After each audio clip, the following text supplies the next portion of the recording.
नमस्कार दोस्तों, स्वागत है आपका आज के मुख्य समाचारों में। जी हां दोस्तों, आपको यहां पर देखने को मिलेंगी सुबह से लेकर शाम तक की तमाम बड़ी खबरें, मुख्य समाचार, ब्रेकिंग न्यूज़ अपडेट्स के रूप में। तो दोस्तों, आप सभी लोगों से रिक्वेस्ट है इस वीडियो को ज़्यादा से ज़्यादा लाइक और शेयर करें। तो चलिए दोस्तों, जान लेते हैं आज की पहली बड़ी खबर।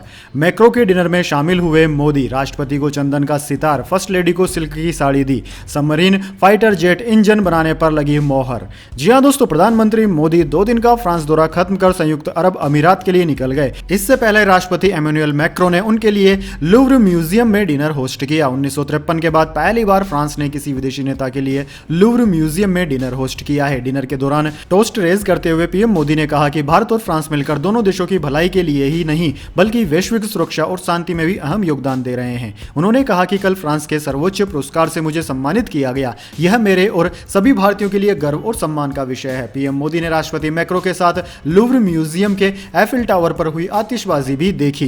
दोस्तों, आपकी जानकारी के लिए बता दें, प्रधानमंत्री मोदी ने फ्रांस के राष्ट्रपति मैक्रो को तोहफे में चंदन की लकड़ी से बना सितार गिफ्ट किया है। मैक्रो के अलावा पीएम मोदी ने उनकी पत्नी और फ्रांस की प्रधानमंत्री को भी तोहफे दिए। पीएम ने राष्ट्रपति मैक्रो की पत्नी ब्रिजेट मैक्रो को सैंडलवुड बॉक्स में पोचमपल्ली इक्कत उपहार में दिया। यह तेलंगाना की पारंपरिक साड़ी होती है जिस पर डाई करके पागुंडा बंधु शैली में जियोमेट्रिकल पैटर्न बना होता है। इसके बाद दोस्तों, अगली बड़ी खबर। यूसीसी पर बीजेपी का एक एक करके साथ छोड़ रहे सहयोगी दल। अब पीएमके ने कहा राष्ट्रीय एकता के खिलाफ है कानून।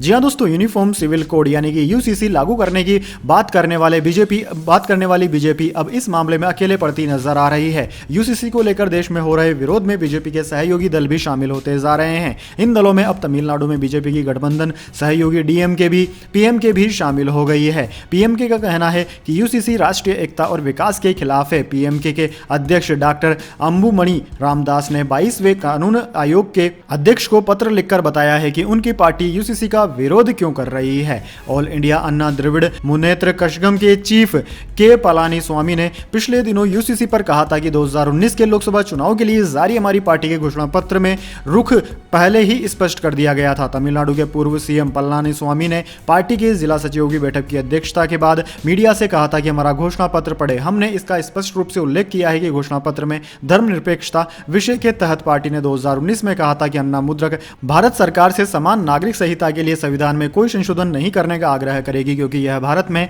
अल्पसंख्यकों के धार्मिक अधिकारों पर प्रतिकूल प्रभाव डालेगा। इसके बाद दोस्तों, अगली बड़ी खबर। यूएई पहुंचे पीएम मोदी। एयरपोर्ट पर पीएम मोदी का भव्य स्वागत, तिरंगे के रंग में रंगा बुर्ज खलीफा। जी हां दोस्तों, प्रधानमंत्री नरेंद्र मोदी शनिवार को फ्रांस की अपनी 2 दिवसीय यात्रा समाप्त करने के बाद संयुक्त अरब अमीरात यानी कि यूएई पहुंचे, जहां उनका एयरपोर्ट पर भव्य स्वागत किया गया। पीएम मोदी के यूएई की आधिकारिक यात्रा से पहले दुबई के बुर्ज खलीफा ने भारतीय राष्ट्रीय ध्वज के रंग को प्रदर्शित किया। अबू धाबी पहुंचने पर पीएम मोदी का हवाई अड्डे पर अबू धाबी के crown prince Sheikh Khalid bin Mohammed bin जायद ने स्वागत किया। स्वागत पर आभार व्यक्त करते हुए पीएम मोदी ने ट्वीट पर पोस्ट किया, आज हवाई अड्डे पर मेरा स्वागत करने के लिए crown prince H Sheikh Khalid bin Mohammed bin Zayed Al नहायान का आभारी हूं।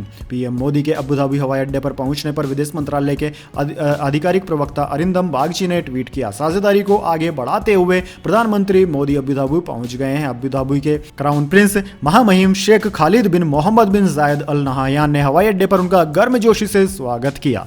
इसके बाद दोस्तों, अगली बड़ी खबर। मोदी सरनेम मामले में राहुल गांधी पहुंचे सुप्रीम कोर्ट। हाई कोर्ट ने किया था सजा पर रोक से इनकार। जी हां दोस्तों, कांग्रेस नेता और पूर्व सांसद राहुल गांधी ने मोदी सरनेम मामले को लेकर अब सुप्रीम कोर्ट का दरवाजा खटखटाया है। उन्होंने शनिवार को गुजरात हाई कोर्ट के आदेश के खिलाफ याचिका दाखिल की है। गुजरात हाई कोर्ट ने बीते 7 जुलाई को इस मानहानि मामले में राहुल गांधी की सजा पर रोक लगाने की उनकी पुनर्निरीक्षण याचिका को खारिज कर दिया था। हाई कोर्ट ने राहुल की दोष सिद्धि पर रोक लगाने से मना कर दिया था। इसके चलते राहुल फिलहाल सांसद बने रहने या चुनाव लड़ने के अयोग्य हैं। राहुल की याचिका अभी सिर्फ दाखिल हुई है और हो सकता है कि सोमवार को उनके वकील चीफ जस्टिस से जल्द सुनवाई का अनुरोध करें। मोदी उपनाम वाले मानहानि मामले में सूरत की कोर्ट ने राहुल गांधी को 2 साल की सजा सुनाई थी। दोस्तों, फिलहाल वह जमानत पर हैं लेकिन दोषी होने के चलते सांसद होने के अयोग्य बन गए हैं।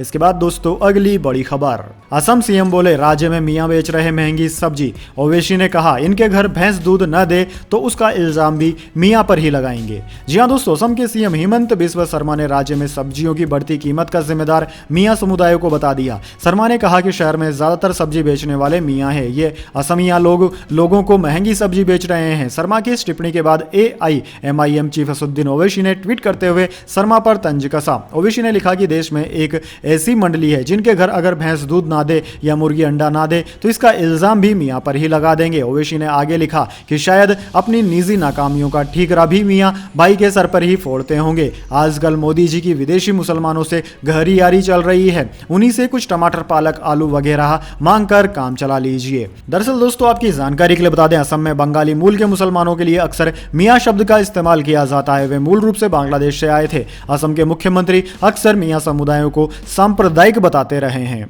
इसके बाद दोस्तों, अगली बड़ी खबर, भड़काऊ भाषण मामले में आजम खान दोषी करार, कोर्ट ने किया 2 साल की सजा का ऐलान। जी हाँ दोस्तों, समाजवादी पार्टी के नेता आजम खान को भड़काऊ भाषण के एक मामले में कोर्ट ने दोषी करार दिया है। आजम खान ने 2019 के लोकसभा चुनाव प्रचार के दौरान भड़काऊ भाषण दिया था। खान ने एक जनसभा में अपमानजनक और भड़काऊ भाषण दिया था। उन्होंने पीएम मोदी और सीएम योगी आदित्यनाथ पर भी टिप्पणी की थी। इस मामले में ADO पंचायत अनिल कुमार ने शहजाद नगर थाने में मुकदमा दर्ज कराया था। यह मामला MP MLA कोर्ट में चल रहा था। कोर्ट ने आजम खान को दोषी करार दिया और 2 साल की सजा का फैसला सुनाया। हेट स्पीच मामले में MP MLA कोर्ट का फैसला आने के बाद दोषी पाए गए आजम खान को 2 साल की सजा सुनाई जाने के बाद न्यायिक हिरासत में ले लिया गया है। आजम खान के वकील अब उनकी जमानत के लिए अर्जी लगा रहे हैं। आजम खान पर धारा 171G और धारा 305(1)B और लोक प्रतिनिधित्व अधिनियम की धारा 125 के तहत मुकदमा चलाया गया था। यह मुकदमा 2019 में दर्ज हुआ था।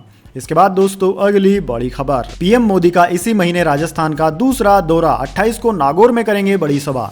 जी हां दोस्तों, इस साल के अंत में राजस्थान में विधानसभा चुनाव होने वाला है। इसके मद्देनजर प्रधानमंत्री नरेंद्र मोदी 28 जुलाई को खरनाल का दौरा करेंगे। इस दौरान पीएम मोदी जाट समुदाय के लोक देवता वीर तेजाजी मंदिर में दर्शन के साथ पूजा पाठ करेंगे। भाजपा जिला अध्यक्ष मोहन राम चौधरी ने यह जानकारी दी। राजस्थान चुनाव को देखते हुए बीजेपी ने कमर कस ली। दोस्तों, आपकी जानकारी के लिए बता दें कि प्रधानमंत्री नरेंद्र मोदी अजमेर बीकानेर के बाद अब नागौर का दौरा करने जा रहे हैं। इस महीने यह पीएम मोदी का राजस्थान का दूसरा दौरा है। पीएम मोदी की यह जनसभा नागौर जिले के खरनाल में आयोजित होगी। वहीं पिछले 9 महीनों में पीएम मोदी राजस्थान में 7 जनसभाएं कर चुके हैं। इस तरह राजस्थान में पीएम मोदी का ये 8वां दौरा होने वाला है। दरअसल दोस्तों, भारतीय जनता पार्टी के कार्यकर्ताओं ने पीएम मोदी के दौरे को लेकर तैयारियां शुरू कर दी है। उम्मीद की जा रही है कि पीएम मोदी खरनाल में जनसभा के दौरान बड़ी घोषणा कर सकते हैं। इसके बाद दोस्तों, अगली बड़ी खबर, वेस्टइंडीज इंडिया टेस्ट में 9 रिकॉर्ड बने। अश्विन ने 3 तोड़े 2 की बराबरी की। विराट 88वीं बार 50+ स्कोर पर द्रविड़ से आगे निकले। इंडिया ने तीसरे दिन ही वेस्टइंडीज को हराया। जी हां दोस्तों, भारत वेस्टइंडीज के बीच पहला टेस्ट तीसरे दिन ही खत्म हो गया, लेकिन मैच में कुल 9 रिकॉर्ड बने। विराट, अश्विन और यशस्वी के नाम 7 रिकॉर्ड रहे। 2 रिकॉर्ड टीम इंडिया ने बनाए। यशस्वी जायसवाल 171 रन बनाकर आउट हुए। डेब्यू पर भारत के लिए यह तीसरा सबसे बड़ा स्कोर रहा है। रविचंद्रन अश्विन ने 8वीं बार टेस्ट में 10 से ज्यादा विकेट लिए। अश्विन ने दिग्गज स्पिनर अनिल कुंबले की बराबरी की। टीम इंडिया ने विदेश में अपनी सबसे बड़ी जीत भी दर्ज की।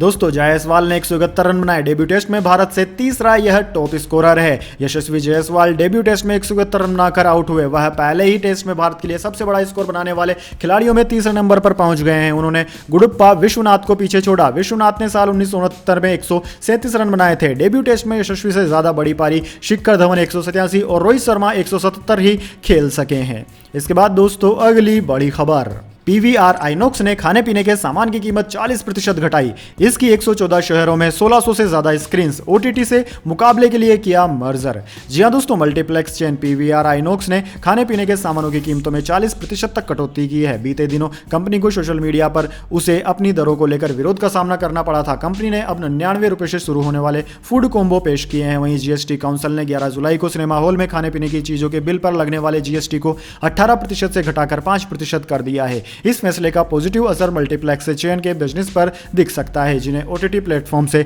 कड़ी चुनौती मिल रही है। इस साल की शुरुआत में OTT से मुकाबले के लिए आइनॉक्स और PVR ने मर्जर कर लिया था। मर्जर के बाद ये 1500 से ज्यादा स्क्रीन के साथ भारत की सबसे बड़ी और दुनिया की 5वीं बड़ी मल्टीप्लेक्स चेन बन गई है। टॉप पर ANC थिएटर्स है, जिनकी 10,500 स्क्रीन है। कंपनी की वेबसाइट के अनुसार अभी भारत और श्रीलंका के 114 शहरों में उनकी 360 प्रॉपर्टीज पर 1600 से ज्यादा स्क्रीन है। हाल ही में उसने दिल्ली और अहमदाबाद में 15 स्क्रीन्स ओपन की है। अगले 5 साल में स्क्रीन्स की संख्या को 3000 से 4000 तक ले जाने का प्लान है।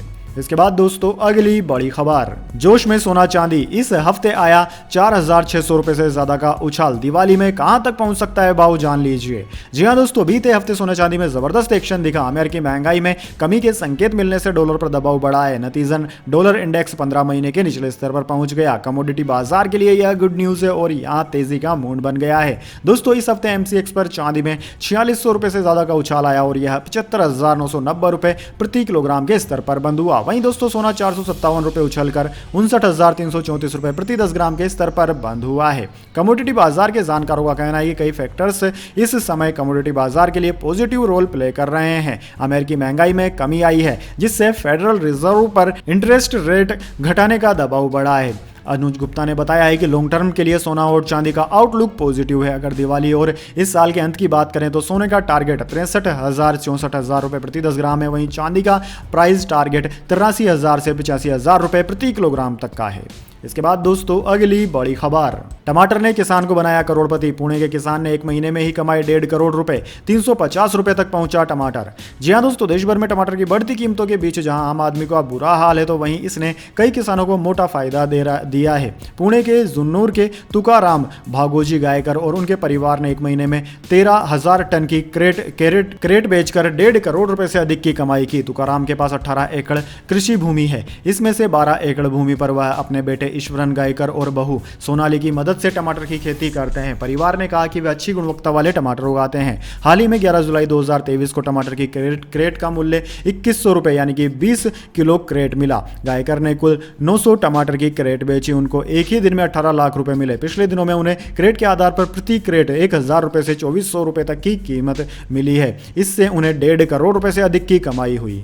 इसके बाद दोस्तों अगली बड़ी खबर, कोको कोला की मिठास कैंसर दे सकती है। डब्ल्यूएचओ ने कहा इसमें एस्पार्टेम स्वीटनर इसे खतरनाक पदार्थ की लिस्ट में डालेंगे। जी हां दोस्तों, कोको कोला पीने से कैंसर का जोखिम है। यह बात वर्ल्ड हेल्थ ऑर्गेनाइजेशन यानी कि डब्ल्यूएचओ ने कही है। उसने चेतावनी जारी करते हुए कहा कि कोको कोला समेत अन्य सॉफ्ट ड्रिंक्स और फूड आइटम्स को मीठा करने के लिए इस्तेमाल किए जा रहे हैं आर्टिफिशियल स्वीटनर एस्पार्टेम से कैंसर होने का खतरा है। International Agency for Research on Cancer जुलाई में एस्पार्टेम को ऐसे पदार्थों की लिस्ट में शामिल करेगी जिनसे कैंसर हो सकता है या इसका खतरा बढ़ जाता है। एस्पार्टेम का इस्तेमाल कोको कोला, डाइट सोडा से लेकर मार्स एक्स्ट्रा च्युइंगम और अन्य ड्रिंक्स में भी होता है। डब्ल्यूएचओ ने अभी यह नहीं बताया है कि एस्पार्टेम युक्त उत्पाद का कितनी मात्रा में सेवन सुरक्षित है। नुकसान पहुंचाने वाले पदार्थ का कोई कितना सेवन कर सकता है, यह सुझाव डब्ल्यूएचओ की एक अलग एक्सपर्ट कमेटी देती है। आमतौर पर यह सुझाव Joint WHO and Food and Agriculture Organisation Expert Committee on food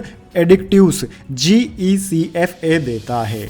इसके बाद दोस्तों जाने अगली बड़ी खबर, लेकिन उससे पहले मेरी आपसे एक छोटी सी रिक्वेस्ट है। अगर दोस्तों आपको अभी तक हमारी न्यूज़ पसंद आई है तो इसे एक छोटा सा लाइक जरूर दे दीजिए और अगर आपको पसंद नहीं आई है तो बेशक आप डिसलाइक भी कर सकते हैं। लेकिन दोस्तों लाइक और डिसलाइक जरूर कीजिए क्योंकि दोस्तों यही हमारी मेहनत का फल होता है और इसी से हमें पता चलता है कि आपको हमारी वीडियोस पसंद आ रही है या नहीं। तो चलिए दोस्तों जान लेते हैं आज की अगली बड़ी खबर। कल चाची से मिलने गया था, चाचा ने लेटर दिया है। शरद पवार से मुलाकात पर पहली बार बोले अजीत पवार। जी हाँ दोस्तों, महाराष्ट्र के डिप्टी सीएम अजित पवार ने चाचा शरद पवार से मुलाकात के बाद शनिवार को बड़ा बयान दिया। उन्होंने यह भी बताया कि वे अपनी चाची से मिलने गए थे। वहां शरद पवार और सुप्रिया सुले भी मिले। अजीत ने चाचा को अपना प्रेरणा स्रोत भी बताया और उनकी तस्वीर इस्तेमाल करने की बात भी स्वीकारी। उन्होंने यह भी बताया कि शरद पवार ने उन्हें शिक्षा विभाग से संबंधित मसले का एक पत्र भी दिया है। शनिवार को नासिक में अजीत पवार पत्रकारों से बातचीत कर रहे थे। उन्होंने कहा कि यह हमारी परंपरा है कि हम परिवार को महत्व देते हैं। यह मेरे माता पिता ने सिखाया है। मुझे अपने परिवार से मिलने का अधिकार है। मेरी चाची अस्पताल में थी इसलिए मैं उनसे मिलने गया। अंतरात्मा की आवाज ने मुझसे कहा तो मैं मिलने गया। चाचा शरद पवार और सुप्रिया सुले भी मौजूद थी। पवार साहब ने मुझे शिक्षा विभाग से संबंध में एक लेटर दिया है। ये पत्र 21/2022 का है। शरद पवार हमारे लिए प्रेरणा स्रोत है और आदरणीय भी है। मेरे कक्ष में भी उनकी तस्वीर है। उनकी फोटो का इस्तेमाल किया जा रहा है। इसके बाद दोस्तों अगली बड़ी खबर, राहुल गांधी ने पीएम मोदी के फ्रांस के दौरे पर कसा तंज। बीजेपी और कांग्रेस नेताओं में तेज हुई जुबानी जंग। जी हां दोस्तों, कांग्रेस नेता राहुल गांधी के पीएम मोदी की फ्रांस की यात्रा पर ट्वीट करने के बाद बीजेपी और कांग्रेस नेताओं के बीच जुबानी जंग शुरू हो गई है। पहले केंद्रीय मंत्री स्मृति ईरानी ने राहुल गांधी पर निशाना साधा। अब कांग्रेस नेता सुप्रिया सुले ने स्मृति ईरानी के ट्वीट पर पलटवार किया। सुप्रिया सुले ने शनिवार को ट्वीट कर लिखा कि एक महिला जो अन्य महिलाओं के खिलाफ अत्याचार पर एक शब्द नहीं बोलती, जो जो हमारे एथलीटों के यौन शोषण पर चुप रहती है और जो कमर तोड़ने वाली महंगाई पर चुप है, उनका काम सिर्फ राहुल गांधी के खिलाफ जहर उगलना है। दरअसल दोस्तों, कांग्रेस नेता ने आगे कहा, वे यानी कि स्मृति ईरानी अपनी ही पार्टी में दरकिनार कर दी गई है, केवल सुर्खियों में बने रहना चाहती है। मैं आपको एक डॉक्टर को दिखाने का भी सुझाव देती हूँ। नफरत का यह स्तर खुद को नुकसान पहुंचाने वाला है, खूब सारी मोहब्बत। वहीं कांग्रेस नेता केशव वेणुगोपाल ने कहा कि स्मृति ईरानी इस मुद्दे पर पीएम से कुछ बोलने के लिए कहे। प्रधानमंत्री दुनिया भर में घूम रहे हैं, लेकिन मणिपुर पर एक मिनट के लिए भी बात नहीं करते हैं। दरअसल दोस्तों, पीएम मोदी के फ्रांस के दौरे पर कटाक्ष करते हुए पूर्व कांग्रेस अध्यक्ष राहुल गांधी ने ट्वीट कर कहा था कि मणिपुर जल गया। यूरोपीय संसद में भारत के आंतरिक मामले पर चर्चा की गई, पीएम ने इस पर एक शब्द भी नहीं कहा। इस बीच राफेल ने उन्हें फ्रांस में बैलिस्टर परेड डे का टिकट दिला दिया। इसके बाद दोस्तों, अगली बड़ी खबर, दिल्ली को मुसीबत में डालने वालों पर दर्ज हो एफआईआर। संजय सिंह बीजेपी से बोले, किस बात की सजा दे रहे हो। जी हां दोस्तों, दिल्ली में हरियाणा से छोड़े गए पानी को लेकर सियासी घमासान रुकने का नाम नहीं ले रहा है। लगातार इसको लेकर आम आदमी पार्टी और बीजेपी आमने सामने आ रही है। वहीं दोस्तों, अब आम आदमी पार्टी सांसद संजय सिंह ने प्रेस कॉन्फ्रेंस कर कहा कि दिल्ली में जो बाढ़ है, ये बीजेपी और केंद्र सरकार द्वारा प्रायोजित संकट है। ये प्राकृतिक आपदा नहीं है, ये प्रायोजित आपदा है। नफरत की राजनीति के कारण प्रधानमंत्री हो या पार्टी हो या बीजेपी के नेता हो, उनका एक ही मकसद होता है कि दिल्ली के लोगों को परेशान करो, उन्हें सजा दो और अरविंद केजरीवाल को बदनाम करो। वहीं अगर यहां बारिश होती और उसके इंतजाम में कोई कमी आती तो बात समझ में भी आती, लेकिन पिछले 6 दिन से दिल्ली में बारिश नहीं हुई और पानी खतरे के निशान से ऊपर पहुंच गया। इसके साथ ही कई सालों के रिकॉर्ड टूट गए। तो ये हुआ कैसे? ये बीजेपी के द्वारा प्रायोजित संकट है। बता दें, लिखित में यह है कि 9 जुलाई से लेकर 13 जुलाई तक ईस्टर्न और वेस्टर्न कैनाल में पानी नहीं छोड़ा गया और सारा पानी दिल्ली की तरफ छोड़ दिया गया और कहा गया कि इसे डुबो। वहीं जब दिल्ली सरकार के मंत्रियों ने इस पर सवाल उठाया तो आनन फानन में 13-14 जुलाई को वेस्टर्न और ईस्टर्न कैनाल में पानी छोड़ा गया। वहीं अब जब मैंने प्रेस कॉन्फ्रेंस की तो कुछ कुतर्क लेकर सामने आए और कहा कि पानी रिवर में छोड़ा जाता है, कैनाल में तो सिर्फ सिंचाई का पानी भेजा है। नहरें कमजोर होती है, इसमें इतना पानी कैसे छोड़ा जा सकता है। आगे संजय सिंह ने कहा कि मैं बीजेपी से सवाल पूछता हूं कि अगर नहरें कमजोर थी तो 13-14 जुलाई को कैसे पानी छोड़ा गया। इसके बाद दोस्तों, अगली बड़ी खबर, कैंसर से जूझ रहे हैं कॉमेडी नाइट्स विद कपिल के फेम अतुल परचुरे। गलत इलाज ने कर दी हालत खराब। जी हां दोस्तों, comedy nights with Kapil actor Atul Parchure cancer से जूझ रहे हैं। 56 साल के एक्टर ने एक इंटरव्यू में खुद से खुलासा किया। वहीं एक्टर के कैंसर से पीड़ित होने की खबर सुनकर फैंस सदमे में है। एक्टर ने बताया कि उन्हें कैंसर होने की बीमारी का पता कैसे चला। ई टाइम्स को दिए इंटरव्यू में अतुल परचुरे ने कहा कि मेरी शादी के 25 साल पूरे हो गए थे। जब हम ऑस्ट्रेलिया और न्यूजीलैंड गए तो मैं ठीक था, लेकिन कुछ दिनों के बाद में कुछ भी नहीं खा पा रहा था। एक्टर ने आगे कहा कि मुझे लगा कि कुछ गड़बड़ है। बाद में मेरे भाई ने मुझे कुछ दवाइयाँ दी, लेकिन उनसे मुझे कोई फायदा नहीं हुआ। कई डॉक्टरों के पास जाने के बाद मुझे अल्ट्रासोनोग्राफी कराने के लिए कहा गया। जब डॉक्टर ने ऐसा किया तो मैंने उनकी आंखों में डर देखा और मुझे विश्वास हो गया कि कुछ गड़बड़ है। मुझे बताया गया कि मेरे लीवर में लगभग 5 सेंटीमीटर लंबा ट्यूमर है और यह कैंसर ग्रस्त है। मैंने उनसे पूछा कि क्या मैं ठीक हो पाऊंगा या नहीं, और उन्होंने कहा कि हाँ, आप ठीक हो जाएंगे। हालांकि इलाज का मुझ पर गलत असर हुआ और मेरी हेल्थ और बिगड़ती चली गई और सर्जरी में देरी हुई। इसके बाद दोस्तों, अगली बड़ी खबर, दिल्ली में यमुना का पानी घटा, बारिश का येलो अलर्ट। अगले 24 घंटे 20 राज्यों में भारी बारिश, पंजाब में युवक नदी में डूबा। जी हां दोस्तों, दिल्ली में शनिवार को यमुना का वाटर लेवल कम हुआ। दोपहर 12 बजे यमुना का जल स्तर घटकर 260.38 मीटर पर आ गया। इसके अभी और कम होने की उम्मीद है। उधर दोस्तों, मौसम विभाग ने शनिवार को दिल्ली के बारिश का येलो अलर्ट जारी किया है। आईएमडी के मुताबिक 15 जुलाई को दिल्ली में हल्की से मध्यम बारिश हो सकती है। राजधानी के इंद्रप्रस्थ इलाके में यमुना नदी में बने ड्रेनेज का रेगुलेटर टूट गया था। इसे शुक्रवार रात सेना की मदद से ठीक कर दिया गया। आईटीओ बैराज का एक गेट भी खोल दिया गया। हालांकि अभी भी बाढ़ का पानी यमुना बाजार, लाल किला, आईटीओ, बेला रोड और आसपास के इलाकों में भरा हुआ है। राहत और बचाव के लिए एनडीआरएफ की 16 टीमें अभी भी तैनात है। वहीं दोस्तों, अगले 24 घंटे के दौरान हिमाचल प्रदेश, मध्य प्रदेश, उत्तराखंड, उत्तर प्रदेश, पूर्वी राजस्थान, झारखंड, महाराष्ट्र, गोवा, सिक्किम, पश्चिम बंगाल, असम समेत अरुणाचल प्रदेश, मिजोरम, नागालैंड, त्रिपुरा, ओडिशा, कर्नाटक में भारी बारिश की संभावनाएं हैं। इसके बाद दोस्तों, अगली बड़ी खबर, तंग हाल पाकिस्तान 40 करोड़ रुपए झंडे पर खर्च करेगा, 500 फीट होगी ऊंचाई। भारत 418 फीट ऊंचा तिरंगा फहराने की घोषणा कर चुका है। जी हां दोस्तों, इंटरनेशनल मॉनेटरी फंड IMF से लोन अप्रूव होते ही पाकिस्तान ने सबसे ऊंचा झंडा फहराने की होड़ शुरू कर दी। पाकिस्तान के पंजाब प्रांत की सरकार ने 76वें स्वतंत्रता दिवस यानी कि 14 अगस्त पर 500 फीट ऊंचे पाकिस्तानी ध्वज को फहराने का फैसला किया। इसकी लागत करीब 40 करोड़ पाकिस्तानी रुपए होगी। आर्थिक तंगी से जूझ रहे पंजाब प्रांत को विदेशी कर्ज चुकाने के लिए अगले 2 साल में कम से कम 2000 करोड़ रुपए की जरूरत है। इसी बीच पंजाब सरकार ने लाहौर के लिबर्टी चौक पर झंडा फहराने की घोषणा की है। कुछ दिन पहले ही IMF ने पाकिस्तान को स्टाफ लेवल एग्रीमेंट के तहत $3 अरब का कर्ज देने के फैसले को मंजूरी दी थी।